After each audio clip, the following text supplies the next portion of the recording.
Olá, seja muito bem-vindo ao canal do Segredo dos Cosméticos.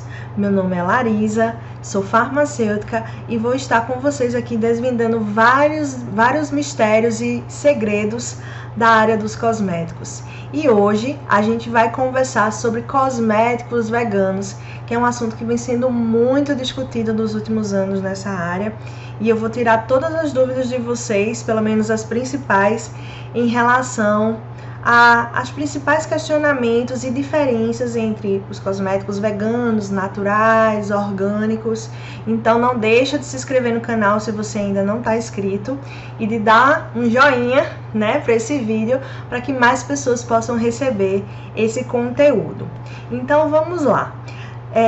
Na área de cosméticos existem muitas terminologias que vão sendo usadas de acordo com a evolução que vai acontecendo. Então, a questão do apelo verde, produtos naturais, orgânicos, Blue Beauty, G-Beauty. Então, a gente vê realmente que é uma área muito dinâmica e muitas novidades vão se apresentando para os consumidores e acabam que eles, às vezes, não entendem bem o que significa cada terminologia. Até para nós, às vezes, que estamos nesse mercado, realmente é muito dinâmico e a gente tem que estar se atualizando o tempo todo. E um dos termos que é muito discutido é a questão dos cosméticos veganos, que a gente vai conversar hoje sobre esse assunto, tá certo? A primeira coisa que eu queria perguntar para você, o que é um produto vegano, né? Existe uma grande confusão no sentido de que as pessoas confundem produtos naturais e produtos orgânicos e veganos, mas são coisas diferentes, são terminologias diferentes e são aplicados para condições diferentes em relação à composição dos cosméticos, e é isso que eu vou mostrar para vocês. A primeira coisa que vocês precisam saber é que a Anvisa não regulamenta a definição desses termos. Então, nem regulamenta o termo, né, não define o termo e nem regulamenta quais são as leis aplicáveis para esse tipo de cosmético. Então, é como se para a Anvisa não existisse isso. O que existe é produto de grau 1, de grau 2, isento de registro, com registro. Então, para a Anvisa é isso que existe, mas não existe essas terminologias. Então, como a Anvisa não regulamenta esses produtos, existem organizações não governamentais que definem padrões ou regras para que as empresas sigam no seu desenvolvimento e na produção desses produtos, para que essa organização, na verdade, possa certificar esse produto. Essa certificação geralmente se faz através da emissão de um selo, onde esse selo vai ser colocado na embalagem, que serve de comunicação com o consumidor, e ele vai poder, através desse selo, garantir que esse produto foi certificado ou não. É a forma, como eu disse, de comunicar ao consumidor, mas isso não é obrigatório. E não quer dizer que um produto que não tenha esse selo não possa estar classificado em determinada categoria de acordo com a definição técnica do produto. Como assim, Larisa? Vamos conversar mais um pouco para a gente entender. Aqui são apenas alguns exemplos de selos que são emitidos por esses órgãos certificadores no momento em que uma empresa se submete ao processo de certificação, né? No caso, a empresa ou o produto, mas a gente vai conversar mais sobre isso.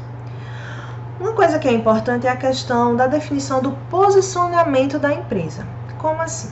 Na Europa, já há uma proibição da comercialização de produtos em que a formulação ou os ingredientes tenham sido testados em animais, né?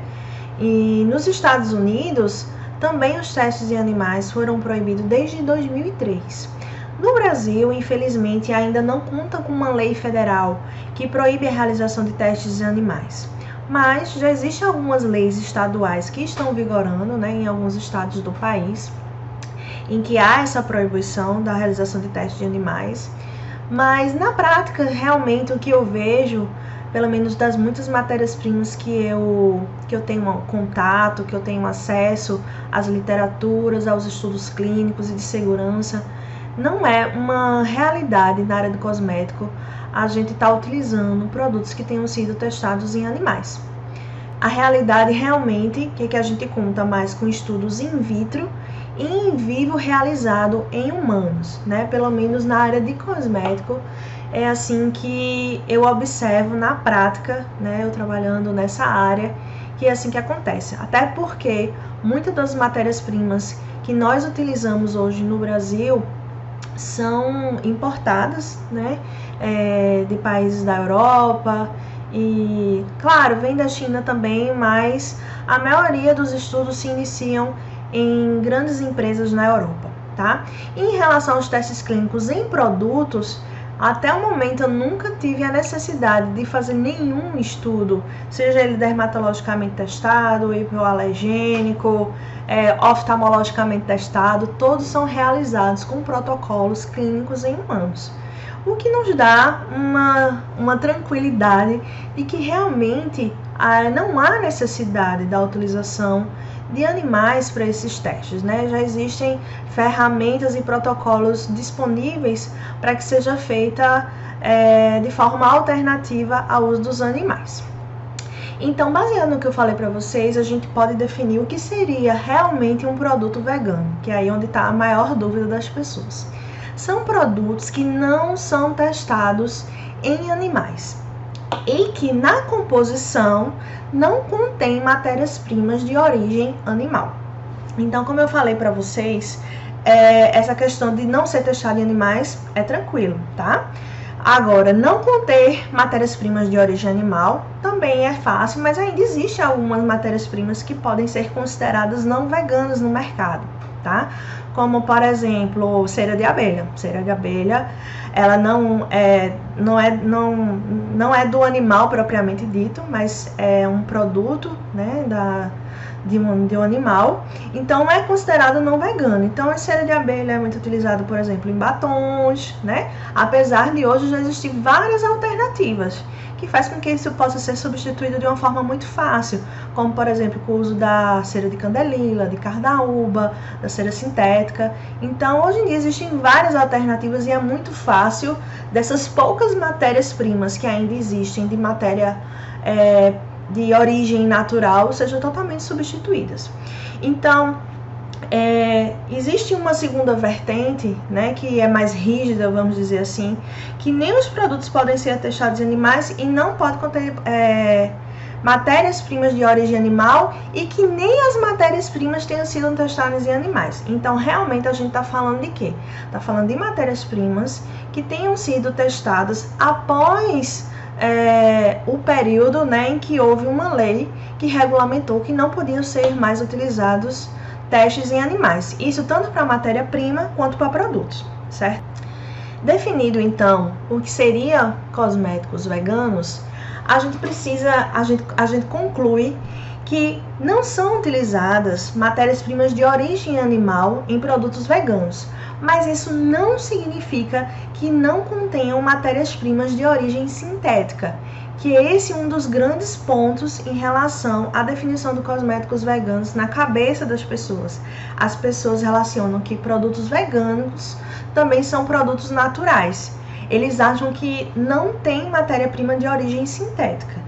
E para cosmético não é bem assim que funciona, tá? Para alimentação, claro, uma pessoa que é vegana, ela não come, geralmente ela come realmente produtos de origem, alimentos de origem natural, né? Frutas, verduras, legumes. Não significa que ela não possa comer produtos industrializados. Ela pode comer produtos industrializados, mas claro que em termos de alimentação, é uma quantidade muito pequena e é claro que as pessoas que têm essa filosofia evitam. Mas por caso de cosmético, um produto vegano não necessariamente ele é um produto natural. Então é isso que precisa ficar bem claro na cabecinha das pessoas e é isso que a gente precisa difundir para que a informação seja passada de uma forma correta. Então, existe uma confusão na cabeça do consumidor, que vegano é natural? Natural é vegano? Vegano é orgânico? Por quê? Porque são definições diferentes e não existe, na verdade, uma regulamentação. Mas existem definições técnicas que nos ajudam a responder esses questionamentos. Então, como a gente faz para identificar um produto vegano? A opção 1, a empresa pode desenvolver sua própria sinalização. Por que a empresa pode desenvolver sua própria sinalização? Porque a Anvisa, ela não regulamenta isso. Então, não é obrigatório que para uma empresa diga que o produto dela é vegano, que ela tenha obrigatoriamente que certificar, né? Ter um selo de uma certificadora. Isso não é obrigatório, né? Mas ela pode, claro, comunicar, usando, claro, da boa índole da empresa. Claro que ela não vai dizer que vai botar um selo de vegano e não ser, né? A gente espera que exista um bom senso da empresa e de quem está desenvolvendo para que faça isso da forma correta, né? Porque existem meios para se fazer isso. Mas claro que a maioria das empresas buscam pelo processo de certificação. Mas outra coisa que o consumidor precisa entender é que esse processo de certificação tem um custo muito alto que vai ser agregado ao valor do produto. O produto se torna muito mais caro por ele passar por esse processo de certificação. Muitas vezes a gente pode ter um produto vegano em que ele não tenha passado por um processo de certificação, ou a empresa também não tenha comunicado isso, porque talvez não esteja dentro do escopo do posicionamento dela se posicionar como vegano. Mas isso não quer dizer que o produto não seja vegano, entende? É uma coisa muito mais ampla. Mas bem, vamos dizer que eu sou uma empresa e eu quero me posicionar como vegana, porque minhas fórmulas são veganas, eu não testo em animais, eu não uso matérias-primas de origem animal. Então, eu posso pelo caminho 1, ou posso pelo caminho 2, que é essa questão da certificação, que é uma maneira, claro, de transmitir uma confiança e credibilidade ao consumidor, né? Porque o consumidor, ele, muitas vezes, na maioria das vezes, ele não vai entender a composição, não vai entender o que significa aqueles nomezinhos lá no texto de rotulagem, então ele não tem, né, como assegurar realmente, a não ser pela palavra da empresa, de que aquele produto é vegano. Então, as empresas certificadoras têm esse papel, né, de fazer essa fiscalização, essa regulamentação, né, extraoficial, para que possa transmitir essa confiança ao consumidor. E existem, como eu disse para vocês, várias empresas certificadoras. Dentre elas, eu vou citar algumas para que vocês possam entender como é que é feito esse processo, que pode variar de empresa por empresa, né, por certificadora, já que não existe uma lei para isso, certo? Umas são mais exigentes e outras nem tanto. Então, por exemplo, existe a Sociedade Vegetariana Brasileira, que foi criada em 2003, e ela criou um selo de vegano a partir de 2013. Veja, 10 anos depois é que houve essa questão de você ter um selo para certificar, para mostrar para o consumidor essa certificação.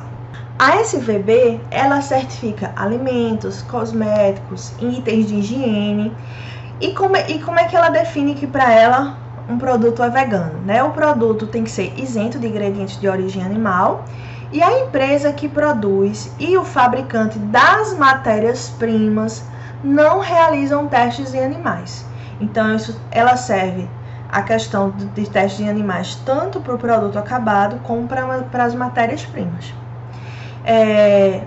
E uma coisa importante, veja, ela certifica produtos, não marcas. Existem outras empresas certificadoras que certificam a marca, né? Mas nesse caso é certificado produto a produto. Então é feita uma análise do produto, é dada entrada produto por produto e cada um é feita a sua certificação de forma independente. E há um período de carência de no mínimo 5 anos de teste em animais para os produtos em processo de certificação. O que significa isso? Significa que 5 anos, nos últimos 5 anos não pode ter ocorrido nenhum teste em animais. Mas antes desses 5 anos, se tiver ocorrido, não vai ter problema para o processo de certificação, porque considera-se que há um limite, um tempo, né, que é considerado que a empresa se adequou e mudou o seu processo de avaliação utilizando ou não testes em animais, certo? É como se fosse realmente um prazo que a empresa teve para se regularizar. O exemplo 2, que a gente vê muitos selos nos produtos, eu acho que é um dos mais comuns, é o PETA, né, que é uma ONG que foi criada em 1980. E existem 2 tipos de selo que podem ser atribuídos a cosméticos. O primeiro selo é o Cruelty Free, que são produtos não testados em animais e nem possuem matérias-primas testadas em animais.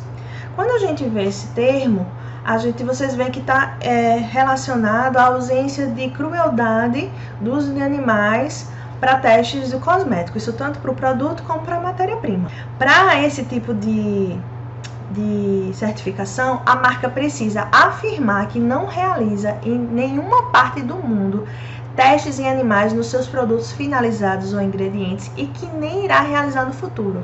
A empresa se compromete, através de uma declaração, de um documento, que ela não fez, nem vai fazer, nem naquele país que ele está certificando aquele produto, nem em nenhum outro país. E como eu falei, ele não é necessariamente vegano, pois ele pode conter matéria-prima de origem animal, desde que sem sofrimento, que ele considera sem sofrimento. Por exemplo, a extração do mel, que não necessariamente é sofrimento do animal, a utilização de queratina, onde é utilizado a queratina de origem animal, tá, gente? Que é utilizado partes da casca, né, do animal. Então, não necessariamente há um sofrimento do animal, né? Mas aquela matéria-prima é de origem animal. Existe queratina de origem vegetal também, né? Tá, gente? Não é toda queratina que é de origem animal. Porque muitas coisas mudaram. Por exemplo, glicerina. Existia glicerina de origem animal. Hoje a maioria dos produtos utilizam glicerina de origem vegetal. Então, as coisas vão mudando também com o tempo. E existe o outro selo, que realmente é o vegano, que tanto o produto não é testado em animal e também não contém matéria-prima de origem animal, que é o que a gente considera de vegano verdadeiro, tá? Então, o cruelty free não necessariamente é vegano, mas todo vegano é cruelty free, certo? Por quê? Porque não é testado em animais, mas nem todo produto que não é testado em animal não necessariamente tem matérias-primas de origem animal. É meio confuso, né, gente? Mas espero que vocês tenham entendido. Se vocês não entenderem, deixa aqui no comentário que a gente reforça, a gente pode depois tirar as dúvidas de vocês. Então, um produto, ele pode ser vegano e a empresa não declarar isso como benefício? Pode, né, gente? Como eu falei para vocês, as empresas não são obrigadas a fazer nenhum processo de certificação ou mesmo declarar, mas isso não significa que o seu produto não seja vegano. É uma questão também estratégica, uma questão de marketing, de posicionamento da empresa. Então tudo isso existe, né? Porque uma empresa não coloca um selinho lá que a gente tem que olhar com um olho revirado para aquele produto, que se ele não tem um selo, então ele não é vegano. Não, não é assim que funciona. Tá certo? É muito mais complexo do que isso, porque não existe uma lei obrigando que todos os produtos digam se são ou não veganos. Isso cabe à empresa, como eu falei para vocês. E como eu falei também, a oferta de matérias-primas é muito ampla para veganos, muito. Como eu falei para vocês, hoje dificilmente a gente tem produtos que não tenham uma versão vegetal ou uma versão sintética que substitua adequadamente uma matéria-prima de origem animal, né? E geralmente dentro dos cosméticos realmente a gente não usa um animal propriamente dito, mas pode usar, por exemplo, derivados do leite, né? Tem proteínas do leite, tem vários produtos que tem proteína do leite, que tem cera de abelha, como eu dei de exemplo lá no começo. Então, mas são matérias-primas que são totalmente passíveis de serem substituídas.